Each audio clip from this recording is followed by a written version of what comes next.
Dr. Mark Changizi here, your science moment. Elon Musk put up a poll on Twitter asking, should Trump be allowed back?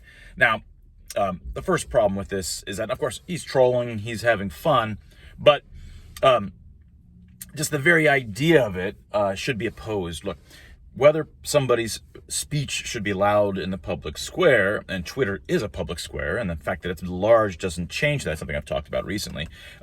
Whether someone's voice should be allowed in the public square is not up for vote. It's not like your ability to have free speech, and let's set aside that it's a private company. It's something we've talked about in many videos before, but the modern day public square is really centered today around Twitter. Whether or not you believe I should be, or Trump should be, or anybody should be, is irrelevant. It's not up for vote. And the second aspect of this is that the polling numbers on his one day or however long poll of Musk about Trump, as last time I checked, is 48% of the folks were saying no. Now, you could say, well, yeah, 48%, roughly 50% don't like Trump, so they're just saying no. And you know, and I know it's more than that, right? At this point, the left has become righteously censorial of their opposition.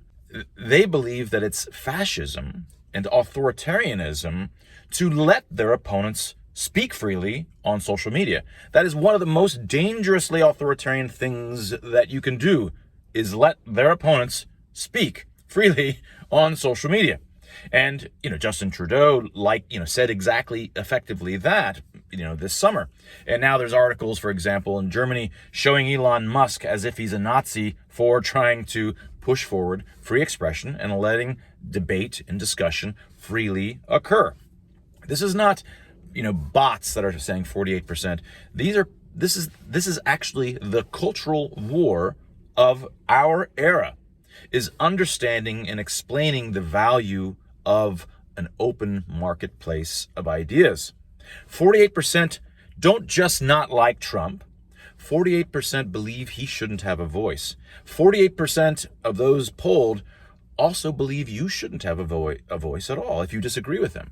If you disagree with them on anything, whether it's woke stuff, trans stuff, he, him stuff, whether it's about COVID interventions, all of these things, you do not deserve to be in the public square. Right? You do not deserve to be there. And this is not just the people, it's the government as well. The federal government of the Biden administration, as we've talked about, and this concerns Changizi versus the Department of Health and Human Services, and also the Missouri versus the federal government, First Amendment lawsuits, because the Biden administration has been coordinating with big tech, social media, to tell them who to censor, right? Because they believe that they righteously ought to. So when you see 48% numbers like this, it should boggle your mind. What you would love to see is that people are overwhelmingly 80% saying, yeah, Trump should come on, and I think he's a douchebag, or whatever. You might expect it. I hate the guy, but of course, you're not seeing that. You're seeing that nearly everybody who doesn't like him is saying, no, I don't like him, and so therefore his speech should be stopped.